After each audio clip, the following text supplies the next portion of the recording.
بسم اللہ الرحمن الرحیم۔ السلام علیکم دوستو 25 دسمبر کا دن وہ دن ہے جہاں دنیا بھر میں اللہ کے نبی اور اس کے بندے حضرت عیسیٰ علیہ السلام کے یوم پیدائش کے طور پر مناتے ہیں۔ یہی دن پاکستان میں اس کی ایک الگ ہی پہچان ہے۔ پاکستان کے بانی اور پاکستان کے پہلے گورنر جنرل قائد اعظم محمد علی جناح کا یوم پیدائش 25 دسمبر ہی ہے، لہٰذا اس اہم دن کے موقع پر ہم آپ کو قائد اعظم محمد علی جناح سے متعلق ایک دلچسپ واقعہ سناتے ہیں۔ ہو سکتا ہے کہ اس سے پہلے آپ نے کبھی نہ سنا ہو۔ ویسے تو محمد علی جناح کی شناخت اور ان کا تعلق انڈیا کے شہر ممبئی سے ہے، لیکن سن 1940 سے لے کر 1947 کے درمیان تک اپنی سیاست اور تحریک آزادی کے سبب ان کا زیادہ تر وقت دلی میں گزرا۔ قائد اعظم محمد علی جناح سن 1940 سے پہلے بھی دلی آتے جاتے رہتے تھے۔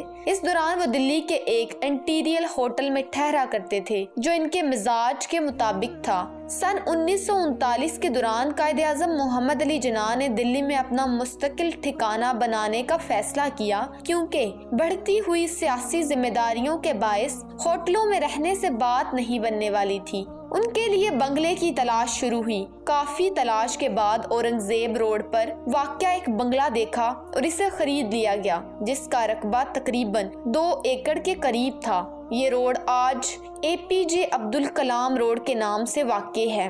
اس بنگلے کا ڈیزائن رابرٹ ریسل نے ڈیزائن کیا تھا، جو کہ قائد اعظم محمد علی جناح نے اس بنگلے میں رہائش اختیار کی، لیکن قیام پاکستان کے سبب بہت زیادہ عرصہ یہاں نہ گزار سکے۔ دلی میں قائد اعظم محمد علی جناح کی دلی میں بہت سے دوست رہا کرتے تھے، جن میں مشہور صنعت کار سیٹھ رام کرشن ڈلمیا بھی شامل تھے۔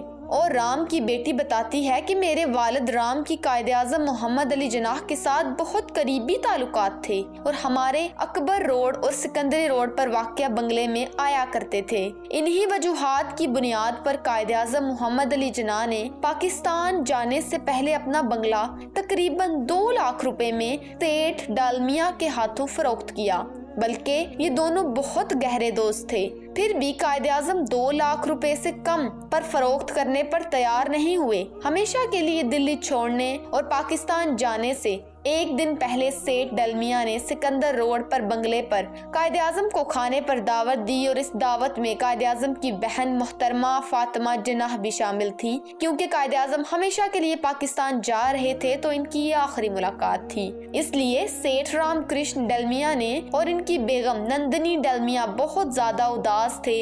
یہاں یہ تمام باتیں کرنے کا مقصد آپ کو یہ بتانا ہے کہ ان دونوں شخصیات کے درمیان اس قدر دوستی تھی، لیکن اس کے باوجود سیٹھ رام کرشن ڈلمیا نے قائد اعظم کے پاکستان جانے کے بعد ان سے خریدے ہوئے بنگلے کو مکمل طور پر گنگا جل سے دھلوایا۔ دوستو، ہندو مذہب میں گنگا کے پانی کو بہت زیادہ اہمیت حاصل ہے۔ دوستو، ہندوؤں کے نزدیک گنگا سے دھونے پر ہر چیز کو پاک سمجھا جاتا ہے اور اپنی چیزوں کو پاک کرنے کے لیے اس کو استعمال کرتے ہیں۔ لہٰذا سیٹھ رام کرشن ڈلمیا نے مسلمانوں کے زیر استعمال رہائش کو استعمال سے پہلے گنگا جل کے پانی سے دھلوایا تاکہ وہ ان کے مطابق پاک ہو جائے۔ سیٹھ رام کرشن ڈلمیا پکے ہندو تھے جن کا تعلق گو رکشا تحریک سے تھا۔ اس کے باوجود ان کا شمار قائد اعظم کے محبوب ترین دوستوں میں ہوتا ہے۔ سن 1964 تک سیٹھ ڈلمیا نے قائد اعظم سے خریدے ہوئے اس بنگلے کو اپنے پاس رکھا